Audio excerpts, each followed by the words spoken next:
Hey, welcome back to another edition of the Oregonians Official Visit podcast, where we talk all things Ducks football.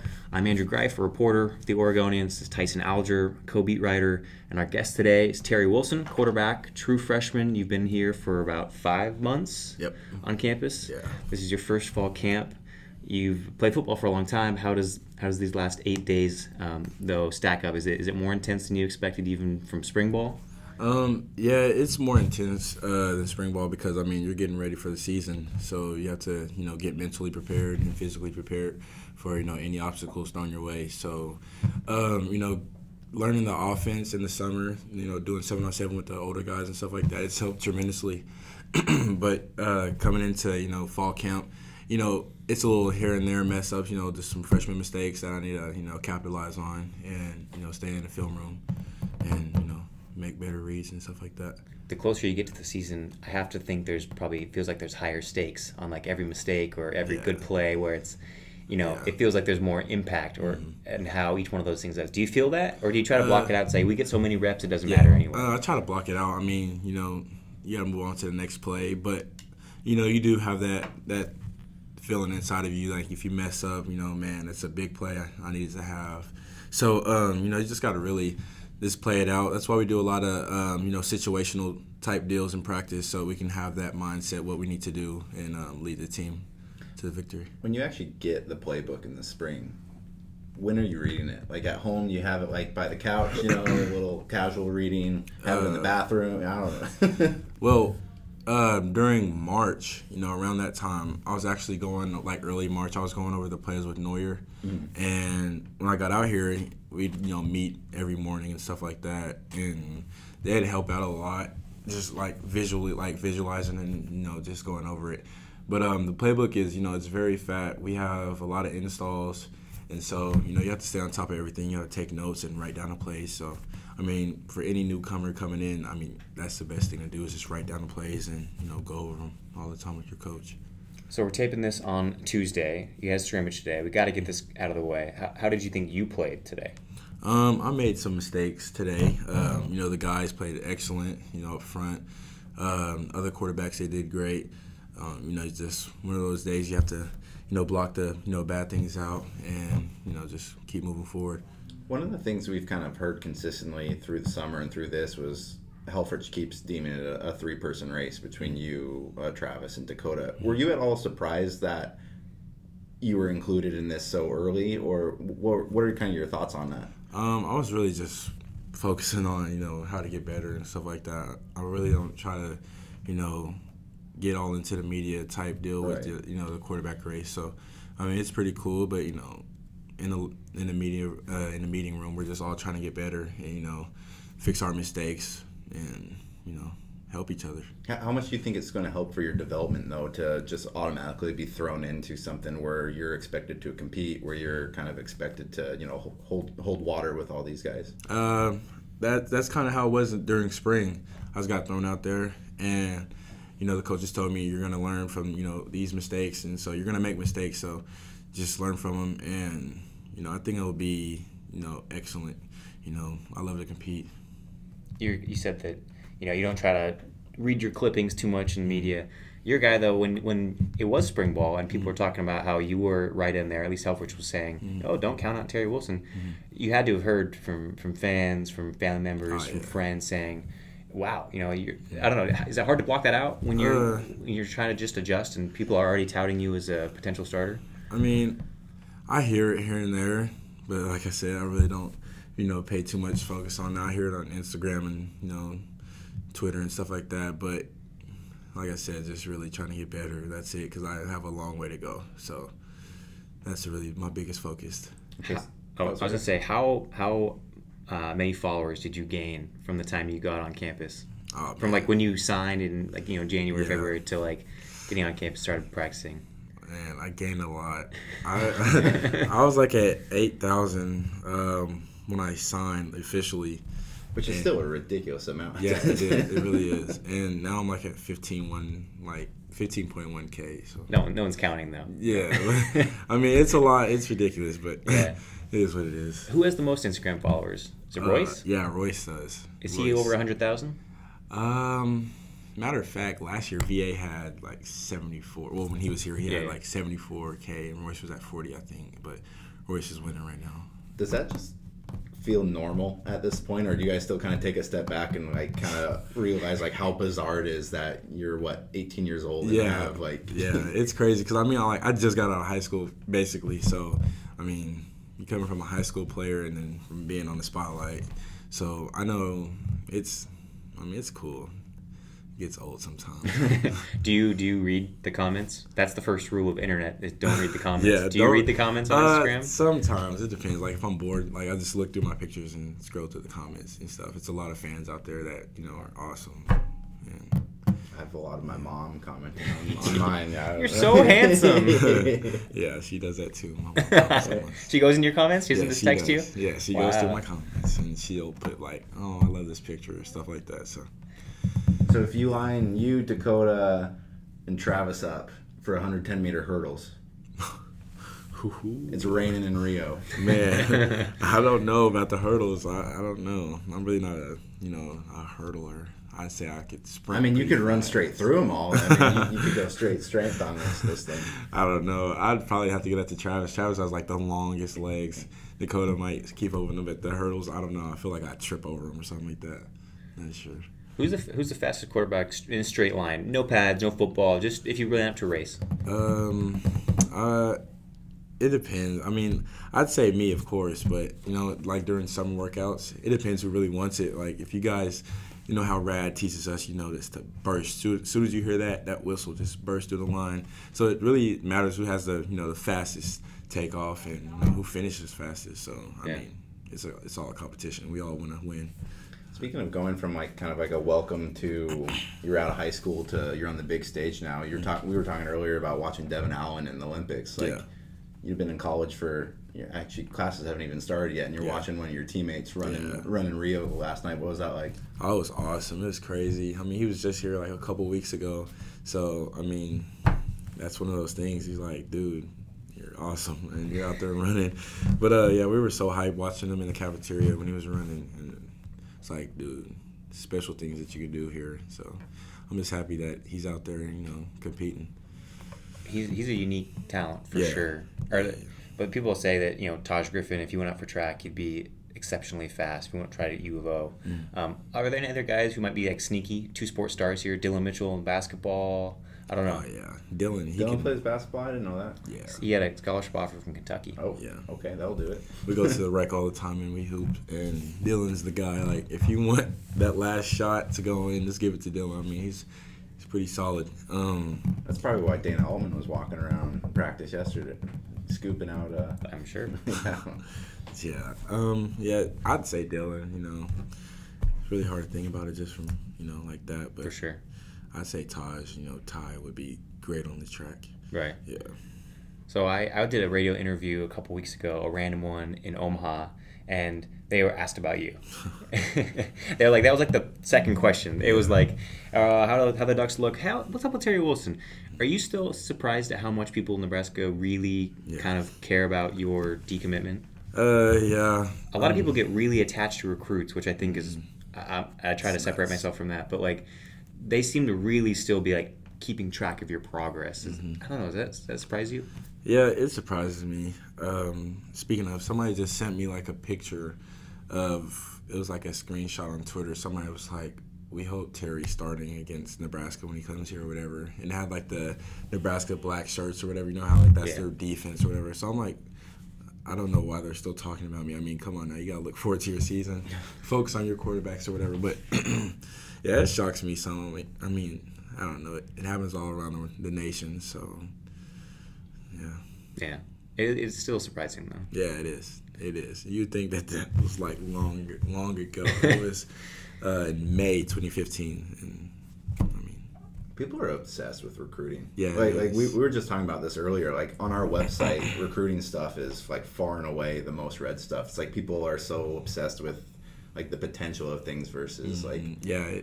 It's kind of, for a young recruit, it can get irritating sometimes because like the fans, they really like try to bash you sometimes if you're like, putting out a new offer, or if you're filling this type of school over that school. So, I mean, the fans just have too much power in that, I'd say. When was the first time you kind of realized, or like the first time that like either random people started reaching out to you, or you just kind of realized like, okay, this is a little bit different? I'd really say like my junior year in high school, when they started like reaching out, like got the Nebraska offer. They went nuts on Twitter, and they were just saying all types of things. And when I decommitted from Nebraska, it was a lot of harsh tweets and things like that. I mean, but it is what it is. It's my decision. So much of this year at quarterback, people have been talking about hair with Yost's hair. Oh. Tell us about your hair. What's the story behind the dreadlocks? To be honest with you, I had a fade for like the longest when I was younger, and I really just got tired of it. I was like, man, I want dreads, and so I grew my dreads out. I grew them out, and at first they were short, little, and everybody was making fun of me in middle school because I started in like 8th grade. And everybody's making fun, like, ew, we don't like this, we don't like them. Get them out. I was like, no, they're going to look good when they get longer. So just kept growing them out. Yeah. Yeah, and so got in high school, and everybody liked how they hang out, in the back. So, I mean, I'm just going to keep them. I have to trim them sometimes. Is it uncomfortable with the helmet on at all? Not really. I think I'm used to it now. I'm not really focused about my hair during the game, how it feels. But, no, it's cool. I like my hair. You guys give Yost crap about his hair? Oh yeah, all the time. I've never seen hair like that in my life before. Yeah, I mean it's awesome. Like he came to my school, my high school, and watched me throw, and it was like people were looking at him like, man, this dude looks like a surfer or whatever. And I was like, I mean it's unique. He's out here coaching, Oregon's quarterbacks. I mean, you have to have some swag. So, I mean, it's cool. Seems like it fits in Eugene. Yeah, that's what I was saying. I was like, it's Oregon, so. Everybody gets to be themselves in Eugene. Yeah. You guys, I mean, obviously, Frost, when you committed, Frost was the guy. And I remember when Yost came to visit you, you put on Twitter, like, wow, I really like this new guy. Mm-hmm. What was it that, felt like you kind of had that connection? Because at that point, technically, you could have opened up your recruitment if you didn't like it. What about Yost in those first few meetings kind of sold you on him? Talking about the meetings here. Like, no, when he was still coming into your house in school. Man, he was just like the conversations we'd have. I mean, he was really open, and like he told me about his history, with quarterbacks and stuff like that. And one night we went to eat at KD's, Kevin Durant's, restaurant down in Oklahoma, and we just had a deep conversation. We were just talking about everything, and I mean, he was like, dude, you're cool, man. And I'm just ready to, be coached by you. And, it's like, I feel like he, understands, quarterbacks and, the scenarios of, everything. Like, he's really smart. Like, we watch him draw up things, and we're like, wow, that's an easier way to look at it. So, just happy to be coached by him. Have you found something that sets him off, that's like a trigger for him that, if you do that, he's going to get on your case? Oh, yeah. Even off the field, just is there anything that is he doesn't want the room messy? I don't know. Well, it sounds more like Lubick. Yeah, it's probably more of a Lubick thing.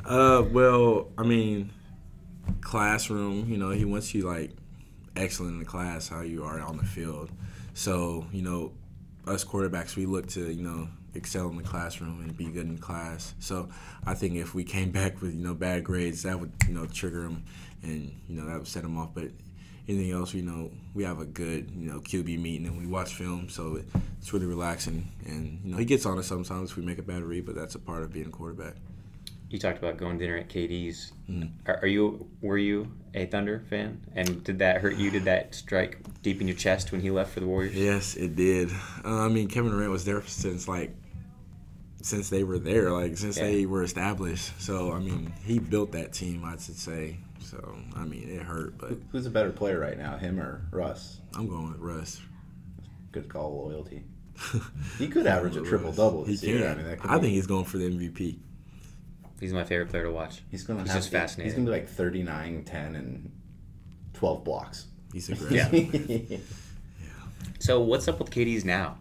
Is that weird to do people go there still? I know you haven't been back in a while, but I can't imagine that's like a spot people want to like. Let's go down to Durant's. I think they're laying a lot of people off. Really? Yeah, that's what I was told. And they're laying a lot of people off, and I think they're about to go out of business. So it sucks. It sucks. I know the people are really mad, and I mean, it's a part of it. There was this video on Twitter I was seeing, and it was this man that stayed right next to KD, and it had a for sale sign in the yard. And the dude, he said, we don't get mad at you, KD. We don't bash you. We don't bring your jerseys. We just give them back. And he put like the jerseys on the front yard and everything. It was bad. I was like, oh my gosh. Very Midwestern polite way to break up with someone. Yeah. Put their jersey on their lawn. Yeah. When do classes start for you? I'm thinking September 29th, around that time. Are you kind of excited for that too? I mean, I would imagine it kind of feels like you're in college already now, but technically you haven't met like all your new classmates and like all that. You know, the kind of the big college thing for us when it was like going to college for the first time. What do you think that's going to be like? I know it was like how in spring I got a little taste of class in spring. I had 4 classes. Yeah. So, I mean, I'm kind of looking for it, actually. I mean, it gives me something to do, keeps me busy. You know, it'll be fun. I can't wait for it. And plus, we have like a couple games without school. So, Right. Yeah, how much does that help you as a young quarterback that you get to basically have 4 games before school starts? That's cool. I mean, you get to focus on football. Like, you get to, you know, stay late, you know, up here, you know, game planning and stuff. So, I know it helps out a lot. Yeah. Be something new. I think we can just get you out of here. You probably have another meeting to go to or something like that, or a recovery shake to drink, or someone to rub out your legs. I don't know. You have probably have some obligations. That when do you get to go out of the facility, like on a night like tonight? We leave like around 8:30. And do you get to go back and forth to your place during the day, or are you used to? Yeah, I think that's where I'm about to go now. Okay. About to go home. We're cutting into his. It's all It's good. by himself time. So. Yeah. Well, best of luck, recover, and thank you for talking with us. No problem. Thanks for having me, guys. Of course. Hey, and once again, we'd like to thank Terry Wilson for joining us on the Official Visit podcast. And we're actually not done yet. Yesterday on Twitter, Andrew put out a blast to ask for some questions, and we actually got a few this time. Andrew, want to just kind of rush through these in a little bit of a rapid fire round? Yeah. So first one is from on Twitter from @Federico_cool. Oh, Federico. He sent several of them actually. Mm-hmm. So Freddie, he said, "Do you feel like Tony Brooks-James didn't get as many touches as I hoped last year? So you think that will change this year? He got 32 carries last season, redshirt freshman. I do think that will go up." Well, and he was a little banged up last year, too. He was. So that's kind of a little bit of a factor, because if I remember correctly, he had a pretty decent start to the year and then kind of... And then his kind of decline, I guess you could call it, coincided with Taj Griffin, you know, getting used more often. That Colorado game was kind of Taj's big breakout, I want to say. I think that he will get maybe in the neighborhood of like 50, because you also take Taj and you move him out primarily to slot this season. Mm-hmm. You know, I still think there's going to be a lot of third back carries. That he can get. And not necessarily third back. Who knows how he and Kenai Benoit are divvying them up. But I do think that if he can stay healthy, moving Taj Griffin will only help him. Yeah, no, I agree with you. I think there are only a finite amount of carries to go around, and a lot of those, I mean, I think a lot of people think that Taj, Kenai, and Tony Brooks-James are equally talented. But, I mean, I think he's too talented to only have 30 touches. And he's also a different kind of runner. Correct. You know, he's a burst guy. Yeah, he's as we heard on this podcast last week, I think even Kenai would say Tony Brooks-James is significantly faster than him. So. Okay. So, Team Oregonian vote is yes. Yes. More carries for him. So, next question, also from Federico, is we sorely missed the read option last year. Is it back? Today at practice, you actually asked Helfrich some offense questions. Did that at all come up about read option specifically? The read option today didn't come up specifically, though. Like Helfrich said, the offense, you know, like essentially I asked him, does Lubick have the freedom to kind of tinker with the offense as he sees fit, or is he kind of a little bit more shackled because he is kind of coming up within the system? Mark Helfrich, the former offensive coordinator, is still with the team. System that is very much not broken. Correct. And so, like, while that directly didn't come up today, he said a lot of it kind of depends on the personnel we have at quarterback. And if you do look at the quarterback contenders we have this year, and this is something that they've told me previously, is all 3 of them are much better runners than you had last year. Vernon Adams Jr., I think a lot of people think was more mobile than he was, but that was essentially just he's more mobile and scrambling to create downfield throws. Vernon Adams did not like to run. So I do think you will see a lot more of the read option this year, just because I think they have, not to be punny, but they have that option. Yeah, absolutely. Okay. How do you see Tristan Wallace being used? He is the guy who is a true freshman. He is from Texas, from the Dallas area, DeSoto, I believe. Decommitted from Ohio State as a quarterback. Oregon would like him to use him as a wide receiver. He wanted to be used as a wide receiver. I think he is a guy on the first day of fall camp. Helfrich was asked about him and seemed to indicate that he's more of that guy who could be a slot guy. Him, maybe maybe Charles Nelson, those three guys maybe. And I don't know exactly how they're going to divvy up specific reps or playing time for specific positions at receiver. It's not all just cookie cutter. Everyone's the same. But I think if he does play, it would be maybe in that slot role. And he's a big guy. He's like 6'4", I want to say like 220, 230. Which is something that Oregon's receiving core doesn't have a ton of. Actually, let me rephrase that. I'm thinking a little bit more of last year when you did have guys like Braylon Addison and Byron Marshall. But, your two primary targets this year are going to be Darren Carrington and Dwayne Stanford, who both have kind of prototypical receiver bodies. Yeah. But Charles is kind of that slot type. Taj is kind of that slot type.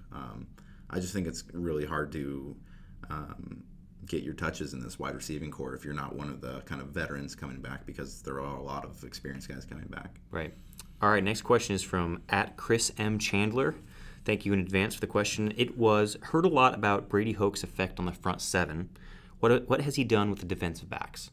I actually talked about this. That's a perfect question for you to answer right now. I actually talked about this with a graduate assistant named Kwame Adjuman, who is a former Duck linebacker, last week, and I said there's a lot of talk about how he has, exactly what his question was. A lot of talk about how he's going to revamp that front seven. Has anything changed for you in the defensive backfield? And Kwame said that essentially there is some changes in that it's almost like a workflow thing, where last year he said the DBs and the safeties specifically would be in charge of making a lot of calls, kind of saying, reading the formation perhaps and saying, okay, we need to change this, almost like an audible. He said that this year, a lot of that is going to run through the linebackers. They're going to be in charge of that. And so the DBs are almost receiving the feedback. They're not really going to be calling it out. Correct. So if that's indeed the case, that's what I think what the difference would be. He said they're still going to be running cover 2, cover 3, kind of the same old coverages that they have been, but maybe they won't be so much in charge of kind of pre-snap identification and making fixes. So that's my read on it. I hope that's correct, but I trust Kwame, and he seemed to say that not a whole lot has really changed. It's just that maybe Tyree Robinson won't have to be so, I guess, upfront about making sure the changes are made. Let's keep going. What will they ask of their edge rush? Says Hates_sleeves, which is a great Twitter handle. What type of coverage will corners play? I'm not sure about what type of coverage corners play. I'm not that deep in the X's and O's. Essentially, and this isn't just focusing on the edge rush, but the two defensive ends, I'm writing a story on them at some point, but they said kind of something that they're having to do this year that they didn't have to do as much last year is they actually have to drop back in coverage a little bit more than they had previously, which is something that like Jalen Jelks and Henry Mondu said they are having to get used to. It wasn't often last year that you saw a guy like DeForest Buckner dropping back into. Right. And but I mean, on top of that, they're obviously trying to create a lot of pressure on the quarterbacks there. So it's kind of a mixture between those two things. I don't know how well that answers that question, but I was asking. I've been trying to ask a lot of defenders because there is so much kind of newness to the defense. Like, what do you do? Right. And the sense I get is that there's two different types of ends. There's rush end, which is your Jalen Jelks, Rodney Prevos, kind of those Justin Hollands, the speed guys. And then there's just end, and that's the Mondus, et cetera, of the world, and T.J. Daniel. So those guys are going to be, I think, more hand in the ground, running upfield, and the rush end guys, Jelks. A little bit more flexible. Yeah. So that in some ways, it will still be in some ways maybe three guys pressuring the quarterback. It won't look a lot different than last season, but there's obviously going to be structural things that we don't pick up with the naked eye. But that's my understanding. And that makes a lot more sense too, because Jelks is definitely a different body type than Henry Mondu is too. I don't think Mondu is going to be all that quick dropping back and stuff, whereas Jelks kind of has more of that hybrid frame that maybe you saw out of like an outside linebacker in that 3-4 system. Right.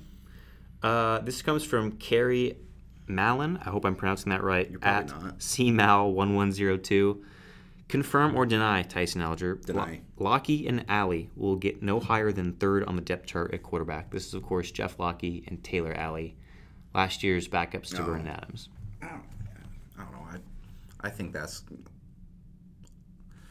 What's the depth chart mean? You know what I mean? Like, they may ceremoniously put Jeff Lockie as the third string quarterback on there, but I think in reality right now it's those two are out of the mix. I think you could potentially... So, like, let's say I would imagine that they're going to redshirt Justin Herbert this year. Like, that would be my educated guess. I doubt they redshirt Terry Wilson. What's kind of your read on that? I don't know. They might. Yeah, if he hasn't merited it, his head start won't matter much. I think that it.